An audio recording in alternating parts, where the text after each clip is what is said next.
Hello everyone and welcome to my GH channel. I hope everyone is having a wonderful day. Before we begin, please hit the subscribe button and give this video a thumbs up. The courthouse in Port Charles had been thick with tension for days, the air heavy with the aroma of polished wood, stale coffee from the gallery, and the faint murmur of spectators drawn like moths to the flame of controversy. Willow Tait sat at the defense table, her posture straight and her face a meticulous mask of calm as she faced charges that threatened to destroy everything she had worked so hard to rebuild. Her family, her reputation, and her future. Across the aisle, the prosecution presented its case carefully, citing circumstantial evidence linking her to the shooting of Drew Cain, a man who had previously been her buddy, but now stood as a symbol of betrayal. The jurors listened closely, their looks turning from skepticism to doubt as witnesses testified, each adding another layer to the town's complex web of secrets. Willow's defense counsel, Alexis, had spent weeks crafting a story of reasonable doubt. She cross-examined witnesses with accuracy, pointing out discrepancies, proposing alternate interpretations, and reminding everyone that the state bears the burden of proof. Despite her confident demeanor, Alexis carried a burden that became greater with each passing hour. Just days before, evidence had surfaced. Phone records, a child's innocent call at the same moment of the shooting, pointing indisputably to Willow as the perpetrator. Trina Robinson and Kai had given her the information, and Alexis had verified it herself by ringing the number and hearing young Waya's voice on the other end. The fact was clear. Her client had pulled the trigger. Attempted murder. The understanding struck Alexis like a physical blow, forcing her to confront the ethical line that every defense attorney must travel. She had initially confided in no one, dealing with the consequences on her own. If she confessed what she knew, she would face a mistrial at best, disbarment at worst, and the end of her relationship with her granddaughter, Scout, which a vengeful Drew would undoubtedly use against her. Willow could walk free, guilty but unpunished if she remained silent and carried out the defense plan. The moral calculus tortured her, keeping her awake all night as she paced her office, staring at the files on her desk. Then the day Diane Miller returned to Port Charles, everything changed. Diane had been absent for months, recovering from a serious accident that had incapacitated her in real life, and she was now roaming the halls in a wheelchair. Her sharp wit unaffected by physical limitations. Carolyn Hennessy returned to the role smoothly and fans were overjoyed to see the tough attorney again. Alexis had suddenly stumbled into her in the workplace they shared and the chance encounter was the lifeline she sorely needed.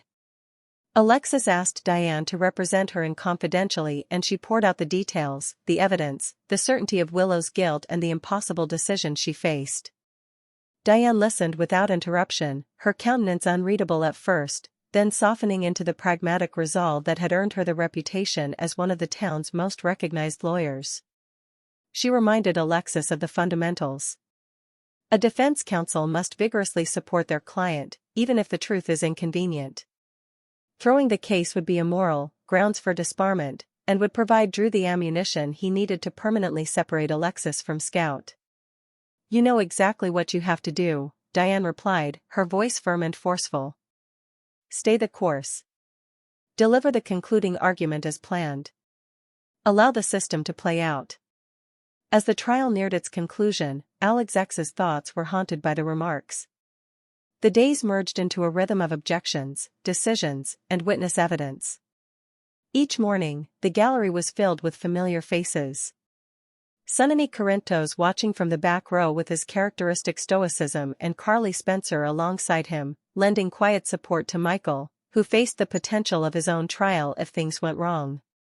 Drew sat straight, his gaze fixated on Willow with a mix of agony and determination. Willow maintained a quiet dignity, but those who knew her well could see the strain in her hands clasped beneath the table. As the trial came to a close, the courtroom became even more electrified. The court directed the attorneys to prepare their closing statements, and Alexis felt the weight of all eyes on her. She had rehearsed her statements numerous times, honing them to emphasize doubt, highlight the lack of direct proof, and remind the jury that the highest threshold was beyond a reasonable doubt. However, each rehearsal felt like a violation of justice. Diane's advice had been straightforward, yet the conflict gnawed at her. The final day came with a dismal January sky. Spectators swarmed the benches, whispers reverberating across the audience as everyone realized the end was approaching. The prosecution initially presented its final statement, a compelling summary that painted Willow as a desperate woman capable of violence if confronted. They pushed the jurors to see beyond the circumstantial veil. Then Alexis had her turn. She gently rose, adjusting her jacket before approaching the jury box. Her voice began calm, detailing the flaws in the prosecution's case, the lost gun, which might have belonged to anyone in the Courtroom family, the time frame, which left for other options, and the lack of forensic evidence linking Willow directly to the weapon. She spoke about the presumption of innocence and the dangers of convicting based solely on speculation. The jury leaned in, some nodding slightly as she laid out her case for acquittal. But as she approached the end, something inside her altered. The sentences she had prepared began to sound hollow. Plan lies in light of what she knew.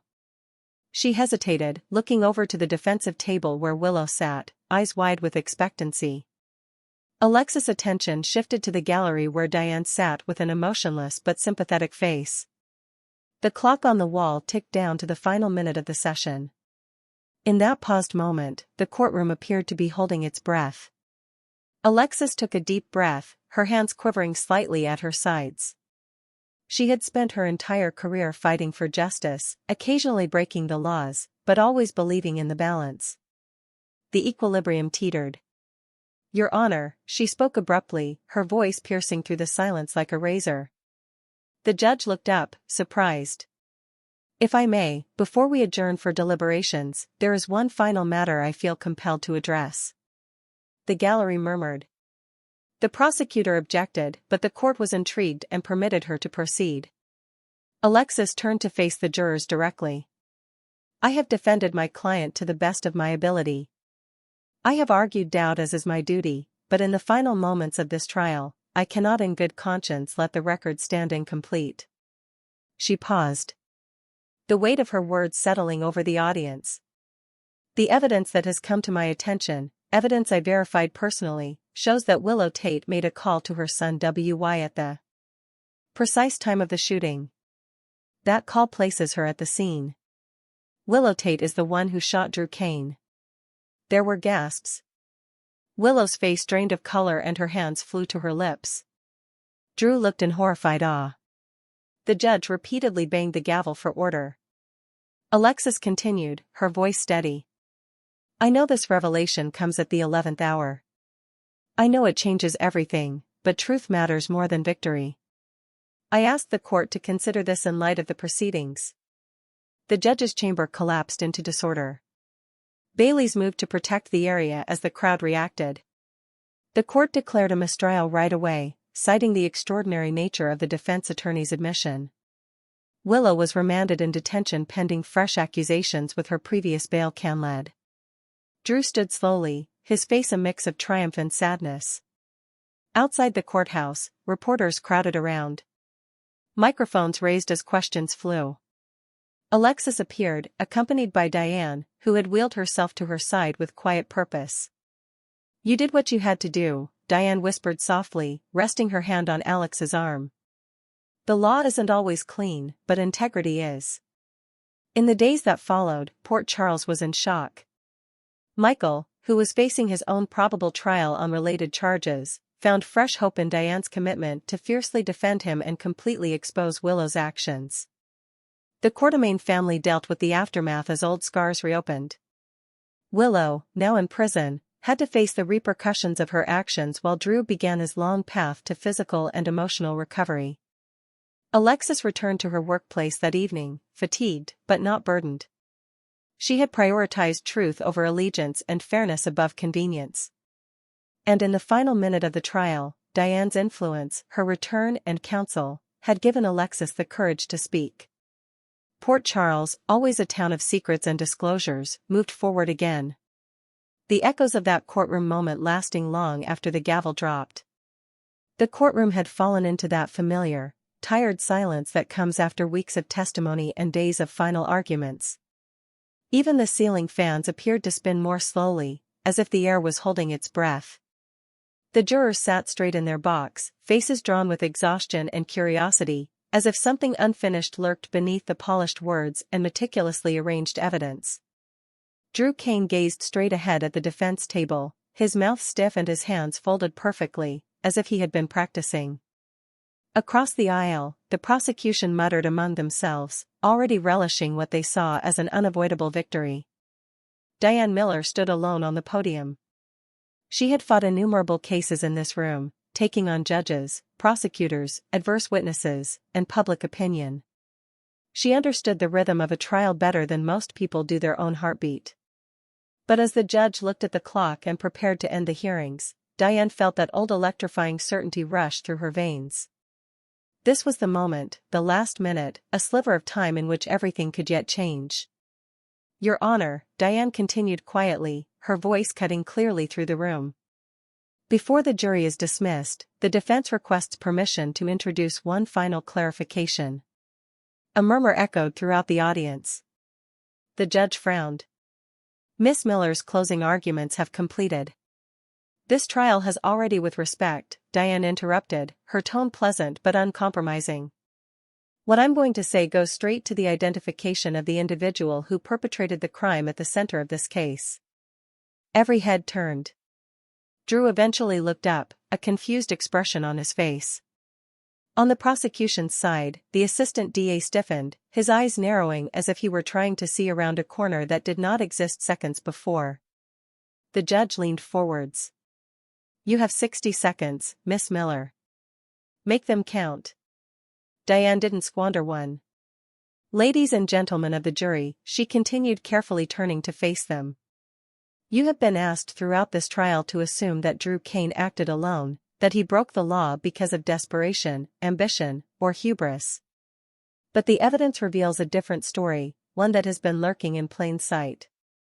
She stepped forward, her heels clicking fiercely against the floor, each sound echoing like a countdown. "The real law-breaker isn't the man sitting at this table," Diane replied, pointing briefly at Drew.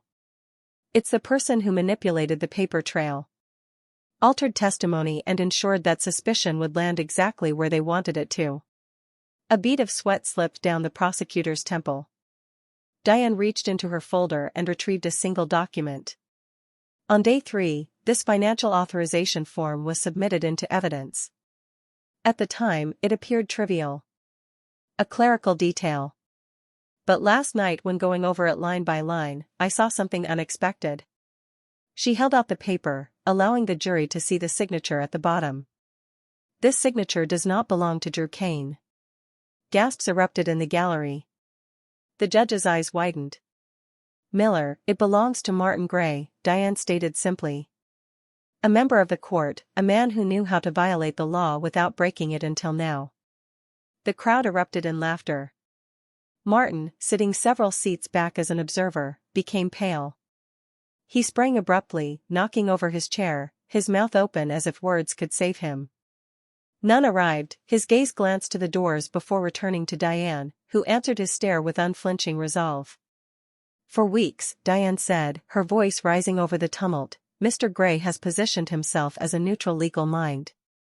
However, evidence suggests that he authorized the illicit transaction, fabricated compliance paperwork, and intentionally accused my client in order to avoid exposure." The prosecutor stood up. "Objection. This is outrageous. Sit down." The judge screamed, pounding the gavel. "Ms. Miller, is this claim backed by admissible evidence?" Diane smiled thinly. "Yes, Your Honor. Bank records, metadata from the electronic filing system, and a sworn affidavit from a forensic accountant submitted this morning." Silence fell like a curtain. The jurors gazed, shocked, as awareness began to dawn on their faces. They had followed the breadcrumbs exactly as they had been put, unaware that the guide was the criminal all along. Drew's breath tightened. "Diane, what are you doing?" he whispered. "Winning," she said back. The judge exhaled gently, the gravity of the situation pushing down on him. "The court is recessed. Mr. Gray, you are ordered to remain in this courtroom." Martin did not move. Two bailiffs walked forward, their hands resting near their handcuffs. The message was plain. The game was ended. As the jury filed out, the gallery was filled with murmured shock. Reporters were already hurriedly pounding their phones, recreating the narrative in real time. A case that had seemed impenetrable minutes before had abruptly collapsed. Drew leaned hard against the wall in the hallway outside the courtroom, his composure slipping. "I thought it was over," he remarked with a hoarse voice. "I thought they had me." "They almost did," Diane said, adjusting her jacket. "That's usually how it works when the real criminal knows the law better than the people chasing him." Drew glanced at her, a mixture of admiration and bewilderment. "How did you figure this out?" Diane's eyes darkened. "Martin made a mistake. He misjudged how compulsive I am when something doesn't add up." Inside the courtroom, Martin sat depressed at the defense table. A bitter reversal of roles. Martin scarcely noticed his lawyer's anxious whisper. His career, his carefully cultivated reputation, was deteriorating by the second. The following morning, headlines around Port Charles repeated the same story in different fonts. A dramatic reversal, a last-minute epiphany. A respected legal authority is exposed as a true law-breaker. Diane Miller's name appeared in practically every story, frequently followed by phrases like brilliant, relentless, and unmatched. However, the atmosphere inside Diane's office was quieter. Drew stared by the window, watching the city wake up. "You didn't just save me," he explained softly. "You changed everything." Diane poured herself a cup of coffee, exhausted. "Justice does that sometimes." "What happens next?" Drew asked. "Now," she shrugged. "The charges filed against you will be dismissed. Martin will have his own trial and poor Charles will appear to be outraged that someone in power exploited it."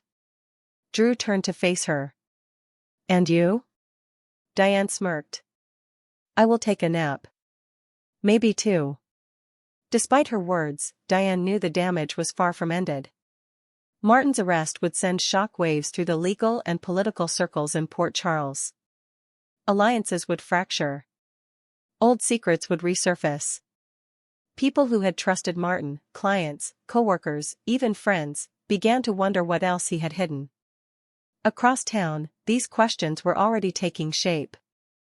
At Metro Court, gossip flew quicker than champagne. Some customers were outraged while others were quietly satisfied. A few others worried aloud who else could be revealed now that one pillar had fallen. Port Charles thrived on secrets and Diane had just reminded everyone how vulnerable they were. By the afternoon, Martin had been charged. Cameras showed him being led down the courthouse steps, face veiled, and dignity shattered. For a man who had based his livelihood on manipulating narratives, the loss of control was devastating. Diane returned to her office and double-checked the documents to ensure that all details were correct. She did not celebrate successes as others did. For her, satisfaction came from knowing she had done her job well. The telephone rang. "Diane Miller," she replied. A familiar voice replied, low and shaky. Diane closed her eyes, saying, "I never thought it would end like this." "Nor did I, Martin, but you crossed the line." The receiver responded with a sour laugh. "You always enjoyed having the last word." "Yes," Diane replied gently. "And in court, the last word matters." She hung up, carefully, placing the phone down. Outside, life in Port Charles continued. Traffic moved. People argued, laughed, fell in love, and made errors. But something had shifted. The illusion that power could protect itself totally had crumbled, allowing doubt to creep in. And somewhere deep within the courthouse walls, Diane Miller's voice echoed, a reminder that justice does not always come with a bang or a headline. Sometimes it arrives at the last minute. The entire impact of Diane's admission did not occur all at once. It swept into Port Charles slowly and irresistibly, like a tidal that no one could beat. Viewers could sense it with every tense glance, hushed discussion, and awkward silence between characters who recognized the rules had changed. This was more than just a legal win. It represented a shift in power. Drew took a different approach to walking through the city in the following days. His shoulders were lighter, but his gaze was sharper. Freedom came with clarity, and clarity brought with it questions. Who had stood by him out of loyalty, and who had secretly planned his downfall? Those responses would become important soon. In Port Charles, gratitude never erased recollection, and survival required remembering everything. Diane, meanwhile, emerged as the unspoken power that everyone observed. She did not boast. She did not defend herself on television shows or wallow in public acclaim. That constraint just made her more appealing. Viewers were lured to a woman's calm confidence, knowing she had already won before anyone else noticed the game had changed. Diane had demonstrated her ability to flip the board with seconds to spare, so every following courtroom scene had extra tension. And Martin's fall, that was the spark. Former allies avoided eye contact. Old clients frightened. Secrets that had previously been buried under legal jargon felt dangerously near to the surface. His narrative was far from over. It had just begun its most dramatic chapter. Viewers could smell it. Revenge, regret, or a bombshell confession were still in the works. What made this finale irresistible was not simply justice, but also expectancy. The kind that keeps audiences looking forward, wondering who will be exposed next, who will betray whom, and whether Diane's final-minute miracle was a unique triumph or the beginning of a larger struggle. In Port Charles, the trial may have ended, but the effects had only just begun.